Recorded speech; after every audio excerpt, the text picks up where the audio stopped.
تنفيذا للتوجيهات الملكية لتقليص الفوارق المجالية وتحسين ظروف العيش، قامت السيدة فاطمة الزهراء المنصوري وزيرة إعداد التراب الوطني والتعمير والإسكان وسياسة المدينة بزيارة ميدانية لجهة طنجة تطوان الحسيمة يوم الأربعاء 8 يناير 2025.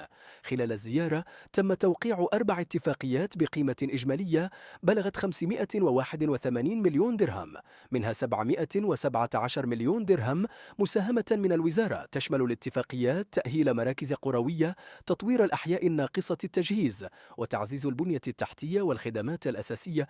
كما تم إطلاق برنامج تنموي متكامل لمركز زوم بإقليم وزان ومشاريع بمدينة مورتيل ومدن الجهة. وأكدت السيدة الوزيرة أن هذه الاتفاقيات تهدف لتحقيق تنمية اجتماعية مستدامة وتحسين جودة الحياة للسكان، مع التركيز على الشراكة مع الفاعلين المحليين. وختاما، قامت الوزيرة بجولات ميدانية لمعاينة مشاريع التأهيل القائمة والمستقبلية.